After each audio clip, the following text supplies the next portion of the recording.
Hello friends, welcome to the channel. दोस्तों आज मैं आपको फ्लो मीटर ये लगा हुआ है, इस फ्लो मीटर में क्या क्या इंपॉर्टेंट डेटा इसके ट्रांसमीटर में डालते हैं जिससे प्रॉपर वैल्यू हमें डिस्प्ले में दिखाई पड़े, तो आज हम वो सीखेंगे। तो दोस्तों ये लगा है इसका ट्रांसमीटर, अभी फ़िलहाल कोई फ्लो नहीं चल रहा है। तो बेसिक चीज़ें क्या होती है दोस्तों कि हमें स्क्रीन पे टोटलाइज़र देखना होता है। फिलहाल आप देख रहे होंगे यहाँ पे टोटलाइज़र पॉजिटिव का भी आ रहा है, निगेटिव का भी आ रहा है। तो हमें ये भी ध्यान रखना पड़ता है कि हमारी स्क्रीन पे जो है दोस्तों वो पॉजिटिव टोटलाइज़र आए और निगेटिव फ्लो को वो मेज़र ना करे, यानी रिवर्स फ्लो को वो मेज़र ना करे। लेकिन अगर आपकी रिक्वायरमेंट है कि निगेटिव फ्लो को ही मेज़र करे तो आप ऑन कर सकते हैं। तो आज मैं आपको दिखाता हूँ कि रेंज पहले कैसे सेलेक्ट करते हैं। आपने जैसे कोई ट्रांसमीटर लगाया, तो ट्रांसमीटर लगाने के बाद आपको रेंज डालने के लिए क्या करना पड़ेगा। सबसे पहले आपको ये मेनू ज़्यादातर फ्लो मीटर में मिलता है, इजी सेटअप। इजी सेटअप के अंदर सेलेक्ट करके जाएंगे तो यहाँ आपको लैंग्वेज का ऑप्शन मिलेगा।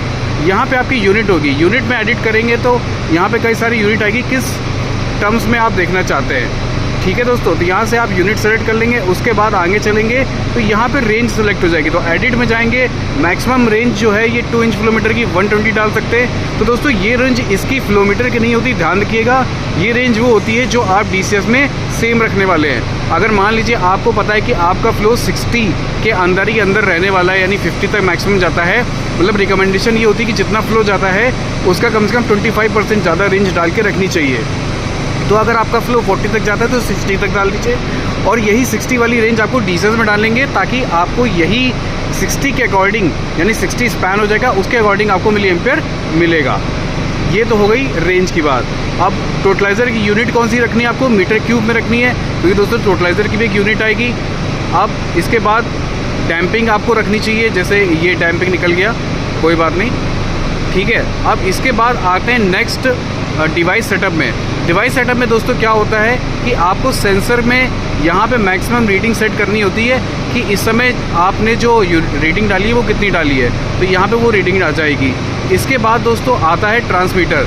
ट्रांसमीटर में अगर आपको डैम्पिंग रखनी है तो कितनी रखनी है। डैम्पिंग ये करती है कि आपके फ्लो में अगर फ्लक्चुएशन ज़्यादा है तो आप डैम्पिंग बढ़ा सकते हो, तो वो आउटपुट में फ्लक्चुएशन कम दिखेगा। अगर इससे ज़्यादा डिटेल में आपको इन्फॉर्मेशन चाहिए तो मेरे वीडियो में फ्लोमीटर कमेंट कर देना, मैं आपको सर्विस की सेटिंग के भी डिटेल पैरामीटर की वीडियो बना के नेक्स्ट दे दूँगा। अब आते बैक करके, इसके बाद आते दोस्तों हम लोग कि आपको डिस्प्ले में क्या देखना है। डिस्प्ले में ये होता है operator page number 1। Operator page number 1 में जो है वो फर्स्ट लाइन में क्या दिखा रहा है, फर्स्ट लाइन पे हमारा फ्लो दिखा रहा है, सेकंड लाइन पे दोस्तों हमारा प्लस का दिखा रहा है कि कितना टोटलाइज़र हुआ, और थर्ड लाइन पे दिखा रहा है निगेटिव। तो मैं चाहता हूँ कि थर्ड लाइन पे निगेटिव फ्लो मीटर ना आए, मैं चाहता हूँ यहाँ मिली एम्पेयर आए। तो आपको एडिट करना है, एडिट में जाके आपको करंट आउटपुट ढूंढना है। तो ये आ गया करंट आउटपुट, मैं इसको ओके कर देता हूँ।